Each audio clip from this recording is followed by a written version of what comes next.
tout à l'heure, on est venu chercher mon compagnon de cellule pour le conduire au parloir, où il avait une visite. C'est celui dont je vous ai parlé en disant qu'il ressemblait à un jeune taureau. Je suis resté longtemps sans connaître son nom, et sans m'en soucier. Il s'appelle Antoine Belhomme. Il est né dans le Loiret. J'ai fini par savoir aussi pourquoi il se montrait renfrogné, la bouche amère, le regard sournois. Ils l'ont eu, mon juge, pour employer son expression. En réalité, on ne possédait pas de preuves assez convaincantes pour l'envoyer devant le jury. Il l'ignorait. Il considérait qu'il était fait, et, s'il n'y est encore, c'était par principe, pour ne pas se dégonfler. C'est alors que son juge à lui, votre confrère, lui a proposé une sorte de marché. Je suppose que cela ne s'est pas discuté dans des termes aussi nets. Mais je crois ce que m'a dit Belhomme. On a commencé par lui parler du bagne, de la guillotine. On l'a effrayé jusqu'à faire sourdre de son front de jeune animal la sueur froide de la petite mort. Alors, gentiment, quand on l'a jugé à point, on lui a fait envisager la possibilité d'une transaction. Qu'il avoue donc, et on lui en tiendrait compte. On écarterait d'office la préméditation, puisque l'arme du crime était une bouteille qu'il avait trouvée sur le comptoir du débit. On lui tiendrait compte aussi de ses regrets, de sa bonne conduite à l'instruction, de sa bonne tenue au procès, et on lui promettait, on lui laissait à tout le moins espérer qu'il en serait quitte avec 10 ans. Il a marché. Il avait tellement confiance que, quand son avocat se mettait en nage pour le défendre, c'était lui qui le rassurait. Laissez donc courir, puisqu'on vous dit que c'est cuit. Ils ne l'en ont pas moins salé. Ils lui ont collé 20 ans, le maximum. C'est parce que, entre l'instruction et le procès, le hasard a voulu que 2 autres crimes du même genre fussent commis dans la banlieue. Tous deux, pour comble de malheur, par des garçons de son âge, ce qui a déclenché une campagne de presse. Les journaux ont parlé d'une vague de terreur, d'un grave danger social, de la nécessité d'une répression rigoureuse. C'est mon jeune taureau qui a trinqué. Excusez-moi si je me mets à parler de lui. En voilà un, en tout cas, à qui il ne faudra plus faire de discours sur la société avec une majuscule, ni sur la justice. Il vous a dans le nez, tous autant que vous êtes. C'est la première visite qu'il reçoit depuis que nous vivons ensemble. Il est parti comme un bolide, la tête en avant. Quand il est revenu, il y a quelques instants, c'était un autre homme. Il m'a regardé avec un orgueil que j'ai rarement vu briller dans les yeux de quelqu'un. Il m'a lancé, faute de trouver d'autres mots, mais il se comprenait, et je l'ai compris, c'était la petite. Je savais qu'il était en ménage avec une gamine de 15 ans à peine, qui travaille dans une usine de radio près du pont de Puteaux. Il avait autre chose à me dire, mais cela lui bouillonnait avec tant de force dans la gorge, cela jaillissait de si profond que les mots ne sortaient pas tout de suite. Elle est enceinte. En tant que médecin, mon juge, il m'est arrivé 100 fois d'être le premier à annoncer cette nouvelle à une jeune femme, souvent en présence de son mari. Je connais toutes les sortes de réactions des uns et des autres. Un bonheur aussi total, une pareille fierté, je ne les avais jamais vues. Et il ajoutait simplement « Maintenant, comme elle m'a dit, elle est tranquille. » Ne me demandez pas pourquoi je vous ai raconté cette histoire. Je n'en sais rien. Je ne veux rien prouver. Elle n'a aucun point commun avec la nôtre. Et cependant, peut-être, pourrait-elle servir à expliquer ce que j'entends par amour absolu, voire ce que j'entends par pureté. Quoi de plus pur, dites-moi, que cette gamine toute fière, toute heureuse de venir annoncer à son amant, condamné à 20 ans de travaux forcés, qu'elle attend un enfant de lui. Maintenant, je suis tranquille. Et lui n'est pas revenu du parloir, le front soucieux. En un certain sens, il y avait un peu de cette pureté-là dans notre amour. Il était aussi total, si ce mot peut vous faire comprendre que nous en avions accepté d'avance, sans le connaître, sans savoir au juste ce qui se passait en nous, les conséquences les plus extrêmes. C'est parce que Martine m'a aimé ainsi que je l'ai aimée. C'est peut-être parce que je l'ai aimée avec la même innocence, tant pis si vous souriez, qu'elle m'a donné son amour. Cercle vicieux? Qui puis-je? Nous pénétrons, mon juge, dans un domaine où il devient difficile de s'expliquer, surtout avec ceux qui ne savent pas. Combien ce serait plus simple de raconter notre histoire à Antoine Belhomme, qui n'aurait pas besoin de commentaires. Avant que l'événement se produise, dans la maison de ma femme, comme je l'appelle volontiers désormais, nous avions déjà fait, Martine et moi, connaissance avec la souffrance. Je voulais tout savoir d'elle, je vous l'ai dit, et, docilement, après quelques tentatives de mensonge, elle essayait d'éviter de me faire de la peine, elle m'a tout dit. Elle m'en a même trop dit. Elle s'est chargée d'un surcroît de péché. Je m'en suis aperçu par la suite, tant elle s'était toujours sentie coupable. Son arrivée à La Roche-sur-Yon, par un décembre pluvieux, avec un crochet par Nantes pour y emprunter un peu d'argent, c'était, en somme, une sorte de suicide. Elle abandonnait la partie. Il existe un degré dans le dégoût de soi où l'on se salit davantage, pour arriver plus vite au bout, au fond, parce qu'alors il ne peut plus rien arriver de pire. Or, au lieu de ça, un homme lui a offert de vivre. J'ai pris, ce faisant, et je me rendais compte, une lourde responsabilité. Je sentais qu'elle avait besoin d'être délivrée d'elle-même, de son passé, de ces quelques années, de ces si peu d'années où elle avait tout perdu. J'ai cru que, pour y arriver, ce passé, je devais, moi, le prendre en charge. Je reçois des revues médicales qui traitent de la psychanalyse. Si je ne les ai pas toujours lues, je suis quelque peu au courant de la question. Certains confrères en font, en province, et m'ont toujours effrayé. Ne devrais-je pas la purger à tout jamais de ses souvenirs? Je l'ai cru, de bonne foi. Je n'ai, je le pense, aucune prédisposition pour le sadisme ni pour le masochisme. Pourquoi, sinon pour la délivrer, aurais-je passé des heures et des heures à la confesser, m'acharnant à fouiller les recoins les plus sales, les plus humiliants? J'étais jaloux, juge, férocement. Je vais vous avouer à ce sujet un détail ridicule. Quand j'ai rencontré Raoul Boquet dans la rue, à quelque temps de là, vers le 15 janvier, je ne l'ai pas salué. Je l'ai regardé ostensiblement, et je ne l'ai pas salué.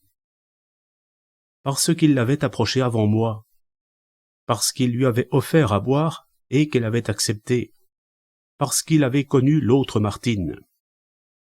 La Martine d'avant moi, la Martine que je haïssais, que j'avais haïe à première vue, et qu'elle haïssait elle aussi. La nouvelle Martine, je ne l'ai pas créée. Je n'ai pas cette prétention-là. Je ne me prends pas pour Dieu le Père. La nouvelle Martine, voyez-vous, c'était la plus ancienne. C'était la petite fille de jadis qui n'avait jamais cessé complètement d'exister. Et mon seul mérite, si mérite il y a, mon seul titre à son amour, c'est de l'avoir découverte sous un fatras de faux-semblants dont elle était la première dupe. J'ai entrepris de lui rendre coûte que coûte confiance en elle, confiance en la vie, et c'est pour cela qu'ensemble, avec application, nous nous sommes attelés au grand nettoyage. Quand je prétends que je sais tout de son passé, entendez bien que je veux dire tout, y compris des gestes, des pensées, des réactions qu'il arrive rarement à un être humain de confier à un autre humain. J'ai connu des nuits épouvantables. Mais la mauvaise Martine s'effaçait, et cela seul importait. J'en voyais naître peu à peu une autre, qui ressemblait chaque jour davantage à une petite photo de ses 16 ans qu'elle m'avait donnée. Je ne crains plus le ridicule. Ici, on ne craint plus rien, sinon soi. Chaque être, même s'il ne possède que 2 valises pour toute fortune, traîne avec lui, au long des années, un certain nombre d'objets. Nous en avons fait le tri. Un tri implacable, avec une telle volonté que certaines choses soient définitivement mortes. Qu'une paire de souliers, par exemple, je la revois encore, elle était presque neuve, qu'elle avait portée un soir de rencontre avec un homme, a été brûlée dans la cheminée. Il ne lui est pour ainsi dire rien resté de ce qu'elle avait apporté. Et moi, qui ne pouvais jamais disposer de mon argent sans passer par Armande, je me trouvais dans l'impossibilité de lui acheter ce qui lui manquait. Ses valises étaient vides, sa garde-robe réduite à l'indispensable à peine. C'était en janvier. Pensez au vent, au froid, aux journées trop courtes, aux ombres et aux lumières de la petite ville, à nous deux qui nous débattions pour dégager notre amour de tout ce qui risquait de l'étouffer. Pensez à mes heures de consultation, au déchirement de nos séparations, à la petite maison de Madame Debeure, enfin, qui était notre seul havre de grâce et où je ne pénétrais que haletant d'émotion. Pensez à tous ces problèmes angoissants que nous avions à résoudre, à ces autres problèmes que posait notre vie dans la maison d'Armande, et que notre souci constant de la sérénité de celle-ci rendait sans cesse plus difficile. Mais oui, nous mentions. Et c'est de la reconnaissance, sinon de l'admiration, que nous mériterions pour cela, car nous avions autre chose à faire que nous préoccuper de la paix des autres. Nous avions à nous découvrir. Nous avions à nous habituer à vivre avec notre amour. Nous avions, si vous permettez ce mot, à transplanter notre amour dans l'existence quotidienne et à l'y acclimater. Et je recevais 30 clients chaque matin. Et je déjeunais, sans Martine, entre maman et Armande, face à mes filles.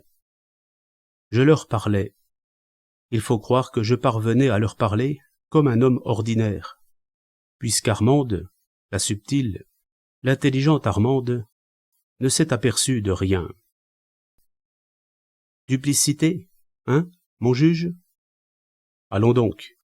Quelquefois, quand j'étais à table en famille, mais oui, en famille, et Martine n'y était pas, il m'arrivait d'avoir soudain sur la rétine l'image d'un homme, le souvenir brutal d'un geste qu'elle avait fait, aussi précis qu'une photographie obscène. Ça, juge, je ne le souhaite à personne. La douleur de l'absence est horrible. Mais celle-là est de celles qui vous font croire à l'enfer. Pourtant, je restais là, et je suppose que je mangeais. On me parlait des menus événements de la journée, et je répondais. Il fallait que je la voie tout de suite. Comprenez-vous ça, bon Dieu? Pour m'assurer qu'il existait vraiment une nouvelle Martine, que ce n'était pas la même que sur l'image pornographique. Je la guettais. Je comptais les minutes, les secondes. Elle franchissait la grille. J'entendais son pas sur le gravier de l'allée. Elle se rapprochait, avec ce léger sourire qu'elle m'offrait toujours par avance, pour le cas où j'aurais eu besoin d'apaisement. Une fois, quand elle est entrée dans mon bureau, je l'ai fixée sans la voir. C'était l'autre qui me restait collé à la rétine. Et soudain, malgré moi, pour la première fois de ma vie, j'ai frappé. Je n'en pouvais plus. J'étais à bout de douleur. Je n'ai pas frappé avec la main ouverte, mais avec le poing, et j'ai senti le choc des os contre les os. Je me suis effondré aussitôt. la réaction. Je suis tombé à genoux, je n'ai pas honte de le dire. Et elle, mon juge, elle souriait, en me regardant très tendrement à travers ses larmes. Elle ne pleurait pas. Il y avait des larmes dans ses yeux, des larmes de petite fille qui a mal dans sa chair. Mais elle ne pleurait pas. Elle souriait, et je vous affirme qu'elle était triste, mais heureuse. Elle a caressé mon front, mes cheveux, mes yeux, mes joues, ma bouche. Elle murmurait « Mon pauvre Charles ». J'ai cru que cela n'arriverait plus, que plus jamais la brute ne se réveillerait en moi. Je l'aimais, juge. J'ai envie de vous crier ce mot-là à m'en faire éclater la gorge. Pourtant, j'ai recommencé. Chez elle, une fois, chez nous, un soir que nous étions couchés, que je caressais son corps, que mes doigts ont rencontré la cicatrice et que j'ai retrouvé mes fantômes. Car je m'étais mis à aimer son corps d'une façon quasi délirante, qui lui faisait dire en souriant, mais avec, sous sa gaieté, une sourde inquiétude, « Ce n'est pas chrétien, Charles, ce n'est pas permis. » J'aimais tout d'elle, tout, sa peau, sa salive, sa sueur, et surtout, oh, surtout son visage du matin, que je connaissais à peine à cette époque-là, car il fallait le miracle d'une visite urgente pour me permettre de sortir de bonne heure et d'aller la réveiller. Ce que Madame Debeure a pensé de nous, je m'en moque. Est-ce que cela compte, dites-moi, quand on vit une expérience comme la nôtre? Elle était pâle, avec ses cheveux épars sur l'oreiller, et elle avait dans son sommeil une moue enfantine. Elle m'a coupé la respiration, une fois que je l'éveillais de la sorte, en murmurant, les paupières closes, « Papa ». Parce que son père, lui aussi, aimait son visage du matin. Parce que son père s'approchait du lit sur la pointe des pieds, au temps pas si lointain où il vivait encore et où elle était une petite fille. Elle n'était pas belle ainsi, mon juge. Il n'y avait aucune ressemblance. Allez, avec la couverture d'un magazine. Et je ne l'ai plus voulu belle. Jamais, de cette beauté-là. Le rouge a disparu de ses lèvres, le noir de ses cils, la poudre de ses joues, et elle est redevenue peu à peu, toute la journée, ce qu'elle était au petit jour dans son sommeil. J'avais l'impression, parfois, d'avoir passé son visage à la gomme. Les premiers temps, elle restait floue, comme un dessin à demi effacé. Ce n'est que petit à petit que son vrai visage a transparu, que la soudure s'est faite avec ce qu'elle avait été, avant. Si vous ne comprenez pas ça, juge, il est inutile que je continue. Mais je vous ai choisi, justement parce que j'ai senti que vous comprendriez. Je n'ai rien créé. Je n'ai jamais eu l'orgueil de façonner une femme à l'image que je me faisais de la femme. C'est Martine, la vraie Martine d'avant les salauds qui l'avaient salie, que je m'obstinais à dégager.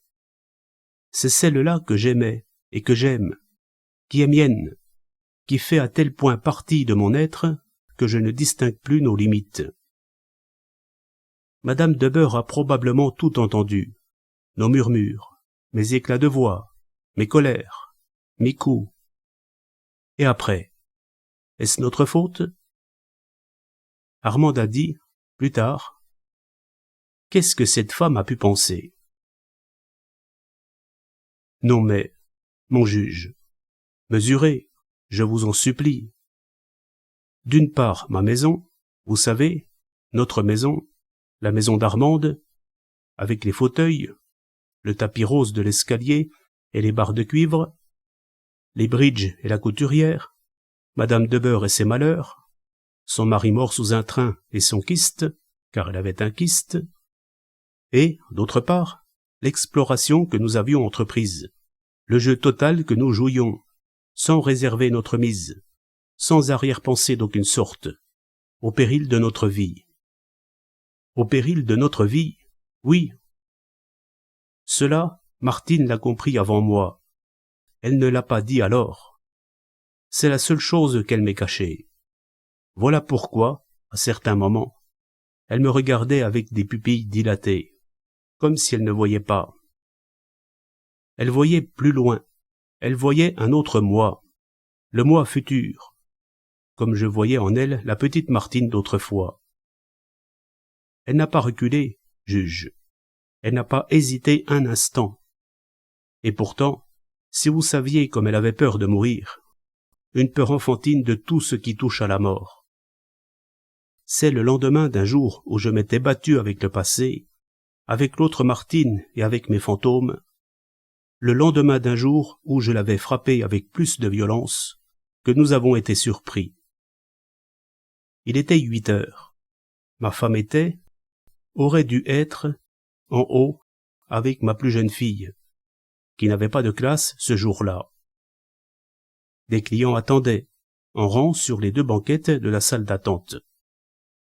Je n'ai pas eu le courage de leur ouvrir la porte tout de suite.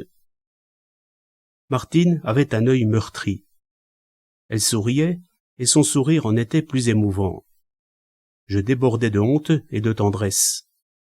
J'avais passé, après ma crise de la veille, une nuit presque blanche. Je l'ai prise dans mes bras, avec une douceur infinie. Mais oui, avec une douceur infinie, j'en étais capable, et je me sentais à la fois son père et son amant.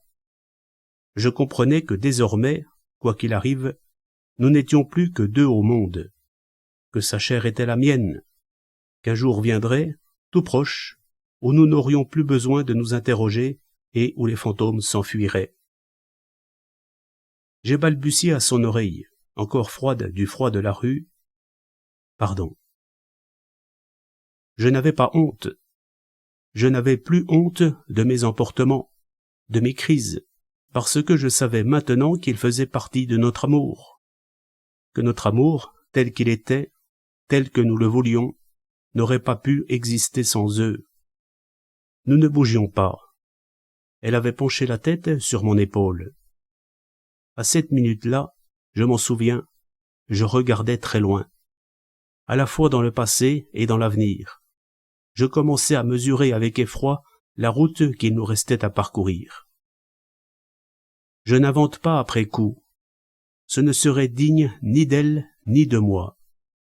Je n'ai pas eu de pressentiment, je vous le dis tout de suite. Rien que la vision de cette route sur laquelle nous étions seuls à cheminer. Je cherchais ses lèvres pour me donner du courage. Et alors, la porte du vestibule s'est ouverte. Nous n'avons même pas eu, Martine et moi, la réaction de nous séparer en voyant Armande devant nous. Nous sommes restés embrassés. Elle nous a regardés et elle a prononcé, j'entends encore le son de sa voix, « Excusez-moi ». Puis elle est sortie, et la porte a claqué. Martine n'a pas compris, mon juge, pourquoi je me suis mis à sourire, pourquoi mon visage a exprimé une véritable allégresse. J'étais soulagé. Enfin. Sois calme, chérie, ne pleure pas, surtout ne pleure pas. Je ne voulais pas de larmes. Il n'en fallait pas. On frappait à la porte. C'était Babette. Madame fait demander à monsieur de monter dans sa chambre. Mais oui, ma bonne Babette. Mais oui, Armande. Il était temps. Je n'en pouvais plus, moi. J'ai tout fait. Sois calme, Martine. Je sais bien que tu trembles, que la petite fille que tu es s'attend une fois de plus à être battue. Est-ce que tu n'as pas toujours été battue? Confiance, chérie. Je monte. Et c'est la liberté de notre amour, vois-tu, que je vais chercher là-haut. Il y a des mots, mon juge, qu'on ne devrait jamais prononcer. Des mots qui jaugent les uns et libèrent les autres. Je suppose que tu vas la mettre à la porte? Mais non, Armande, mais non. Il n'en est pas question. En tout cas, je ne supporterai pas qu'elle reste 1 heure de plus sous mon toit. Eh bien, puisque c'est ton toit, ma vieille. Pardon, j'ai tort. Et j'ai eu tort ce jour-là. J'ai craché le venin. Ah oui, je l'ai craché pendant 1 heure d'affilée, en faisant les 100 pas comme un fauve entre le lit et la porte. Cependant qu'Armande, près de la fenêtre, une main accrochée au rideau, gardait une attitude digne. Je te demande pardon aussi, Armande, si inattendu que cela te paraisse, car tout cela était inutile, superflu. J'ai tout vomi, tout ce que j'avais sur le cœur, toutes mes humiliations, mes lâchetés, mes désirs rentrés. J'en ai rajouté, et tout cela, je te l'ai jeté sur le dos, à toi seul, comme si tu étais seul à devoir en porter désormais la responsabilité. Toi qui n'as jamais manqué de sang-froid, je t'ai vu perdre pied, et tu m'as regardé avec des yeux presque craintifs, parce que tu découvrais, dans celui qui avait couché dans ton lit pendant 10 ans, un homme que tu n'avais jamais soupçonné. Je te criais, et on devait m'entendre d'en bas. Je l'aime, tu comprends? Je l'aime. Et c'est alors que tu m'as dit, désarçonné, si seulement. Je ne me souviens plus de la phrase exacte. J'avais la fièvre. La veille, j'en avais frappé méchamment une autre que j'aimais. Si seulement tu t'étais contenté de la voir dehors. J'ai éclaté, mon juge, pas uniquement contre Armande, contre vous tous, contre la vie telle que vous la comprenez, contre l'idée que vous vous faites de l'union de 2 êtres et des paroxysmes auxquels ils peuvent atteindre. J'ai eu tort. Je m'en repens. Elle ne pouvait pas comprendre. Elle n'était pas plus responsable que l'avocat général ou que maître Gabriel. Elle me répétait, vacillante, « T'es malade, t'attende. » Et Martine, donc, elle ne m'attendait pas, elle? Nous reprendrons cette conversation tout à l'heure, quand tu seras de sang-froid. Mais non, tout de suite, comme une intervention à chaud. Si tu as tellement besoin d'elle, parce que, voyez-vous, je lui avais crié toute la vérité. Toute, y compris le visage meurtri par mes poings et mes draps que je mordais dans mes nuits d'insomnie. Alors, on m'offrait un compromis. Je pouvais aller la voir, comme un Bocquet l'aurait fait. Je pourrais, en somme, en y mettant de la discrétion, aller de temps en temps me satisfaire. La maison a dû en trembler. J'ai été violent, brutal. Moi, que ma mère avait toujours comparé à un gros chien trop doux. J'ai été méchant, volontairement cruel. J'en avais besoin. Je n'aurais pas pu me soulager à moins. Pense à ta mère. Merde. Pense à tes filles. Merde. Pense à... Merde, merde et merde. C'était fini, tout ça. D'un seul coup, au moment où je m'y attendais le moins, et je n'avais aucune envie de recommencer. Babette a frappé à la porte. Babette a prononcé d'une voix craintive « C'est mademoiselle qui dit qu'on demande monsieur au téléphone. » J'y vais. C'était Martine. Martine, qui me tendait l'appareil sans un mot, résignée au pire. Martine qui, elle, avait déjà renoncé. « Allô ? Qui est à l'appareil ? » Un vrai malade. Une vraie urgence. Je serai là dans quelques minutes. Je me suis retourné et j'ai dit « Tu annonceras à ceux qui attendent, le plus naturellement du monde, juge. » Pour moi, tout était décidé. Je l'ai vu pâle devant moi, les lèvres sans couleur, et j'ai failli en être irrité. Tout est arrangé. nous partons. J'avais déjà ma trousse à la main. Je décrochais mon manteau derrière la porte. L'idée ne m'est pas venue de l'embrasser. Nous partons tous les deux. C'était le soir, vers 9 heures. J'avais choisi le train de nuit exprès pour que mes filles soient couchées. Je suis monté les embrasser dans leur lit. J'ai tenu à ce que personne ne m'accompagne. Je suis resté quelques minutes là-haut, et l'aîné seul s'est à moitié réveillé. Je suis redescendu, très calme. Le taxi attendait devant la grille, et le chauffeur était occupé à y porter mes bagages. Maman était restée dans le salon. Elle avait les yeux rouges, un mouchoir roulé en boule à la main. J'ai cru que cela se passerait bien quand même, mais, au dernier moment, comme je me dégageais de ses bras, elle a balbutié très bas, avant d'éclater en sanglots. « Tu me laisses toute seule avec elle ?» Armande se tenait debout dans le vestibule. C'est elle qui avait fait mes valises. Elle continuait à penser à tout, envoyait Babette chercher une trousse de voyage oubliée. Le vestibule était éclairé. On entendait, en sourdine, les sanglots de maman, et, dehors, le ronronnement du moteur que le chauffeur mettait en marche.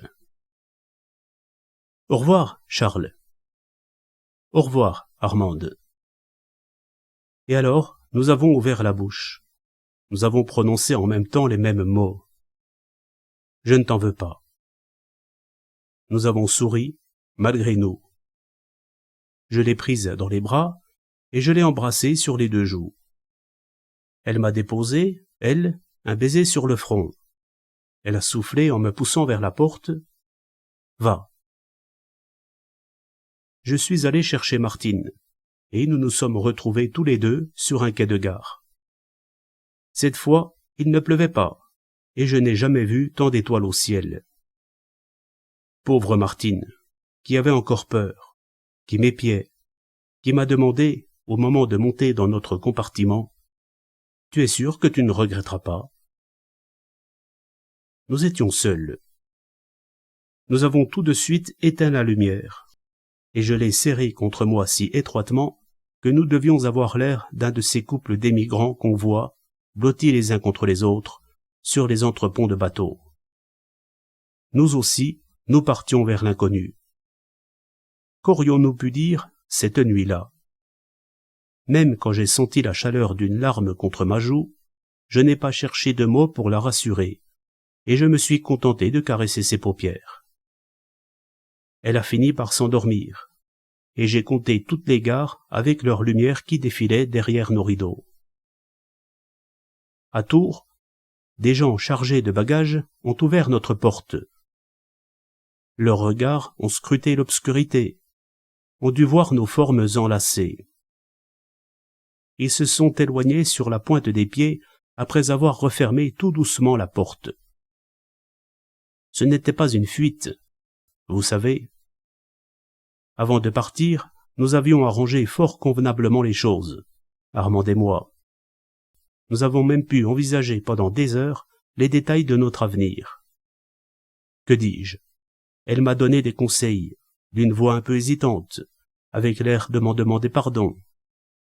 Pas des conseils en ce qui concerne Martine, bien sûr, mais au point de vue de mes affaires. Ce qui a fort aidé à tout régler sans trop de heurts, c'est que le petit Braille, par miracle, était libre. C'est un jeune médecin issu d'une famille très pauvre. Sa mère fait des ménages du côté de la gare d'Austerlitz, qui, faute d'argent, ne pourra pas s'établir avant des années. En attendant, il fait des remplacements. Je le connaissais pour l'avoir pris comme remplaçant pendant mes dernières vacances, et il s'en était fort bien tiré.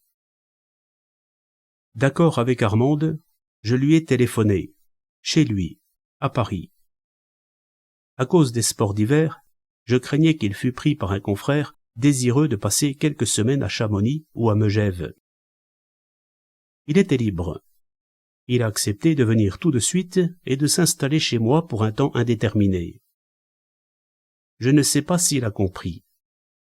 Pour ma part, je lui ai donné à entendre qu'il ne tenait qu'à lui d'y rester toujours.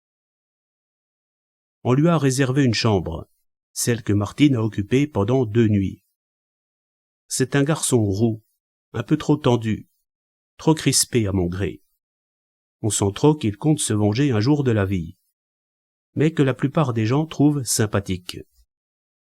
Ainsi, il n'y a presque rien de changé dans la maison de la Roche. Je leur ai laissé la voiture. Armande, ma mère et mes filles peuvent garder le même train de vie, car le petit Braille se contente d'un traitement fixe qui laisse une large marge de bénéfice. Ne prends pas n'importe quoi, n'accepte pas le premier chiffre qu'on te dira. Car je vais continuer à travailler, évidemment.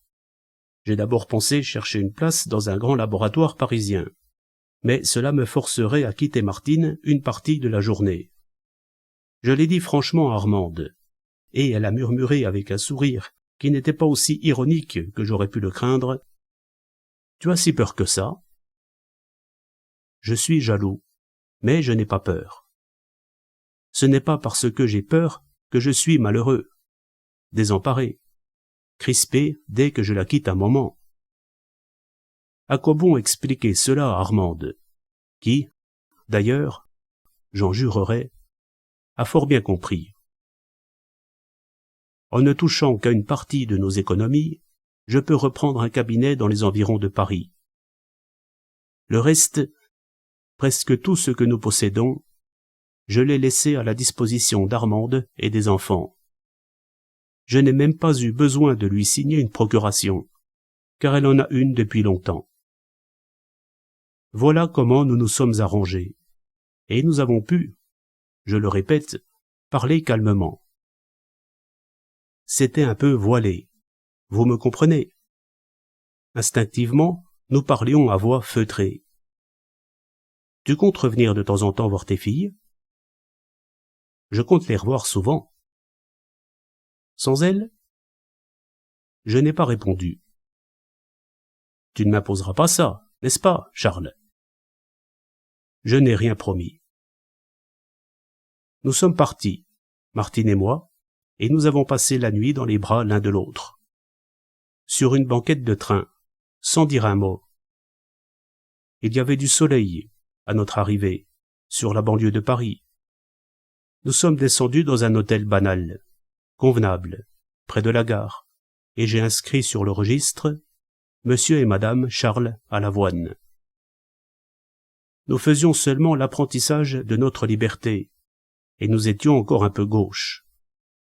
10 fois par jour, il arrivait à l'un de nous d'observer l'autre, et celui qui était pris en faute, si je puis dire, s'empressait de sourire. Des quartiers entiers de Paris me faisaient peur, parce qu'ils étaient peuplés de fantômes, voire d'hommes en chair et en os que nous aurions pu rencontrer. Alors, mon juge, tous les deux, comme d'un commun accord, nous les évitions. Il nous arrivait, au coin d'une rue ou d'une avenue, de faire demi-tour, d'obliquer à droite ou à gauche, sans avoir besoin de rien nous dire. Et je m'empressais de serrer affectueusement le bras de Martine, que je sentais tout attristé. Elle avait peur aussi de me voir affecté par l'obligation où j'étais de recommencer ma carrière. Et, moi, au contraire, cela me rendait joyeux. Je m'évertuais à la recommencer à zéro. Nous avons vu, ensemble, des agences spécialisées dans les cabinets médicaux, et nous sommes allés visiter plusieurs de ces cabinets, un peu partout, dans les quartiers pauvres et dans les quartiers bourgeois.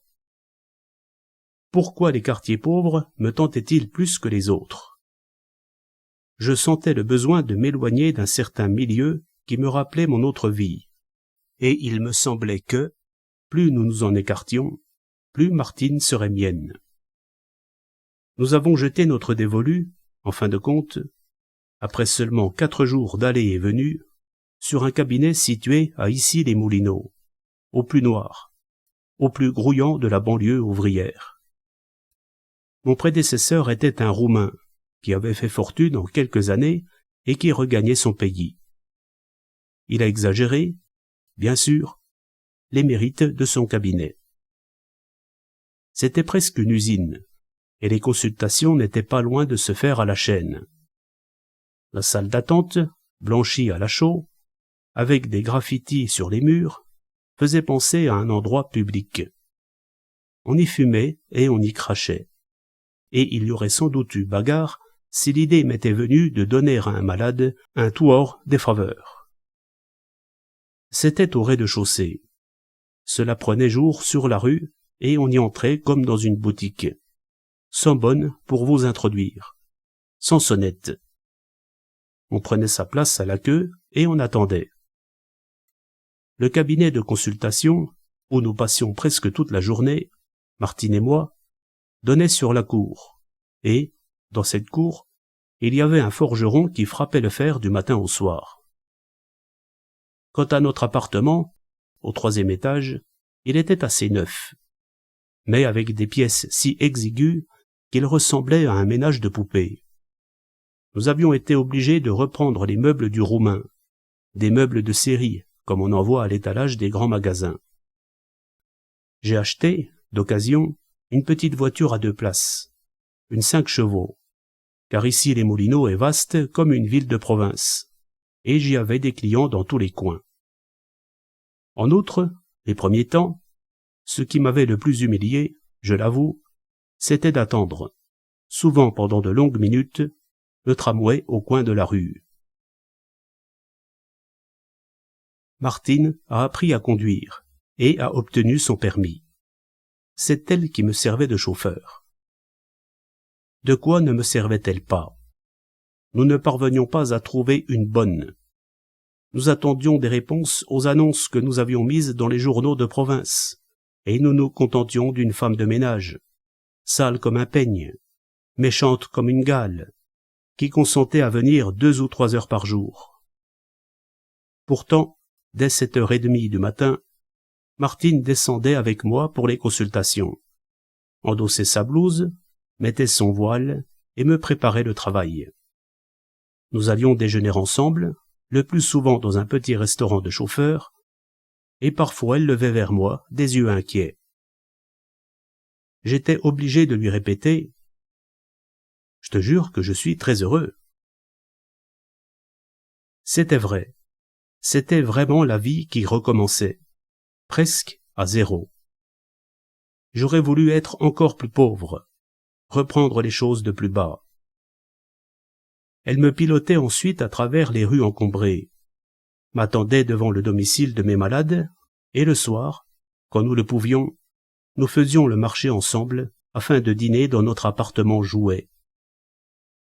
Nous sortions peu. Nous avions adopté, sans le vouloir, les habitudes du quartier où nous vivions. Une fois par semaine, nous passions la soirée dans le même cinéma que mes malades. Un cinéma qui sentait les oranges, le chocolat glacé, les bonbons acidulés, et où l'on marchait sur les épluchures de cacahuètes. Nous ne formions pas de projet d'avenir. N'est-ce pas la preuve que nous étions heureux?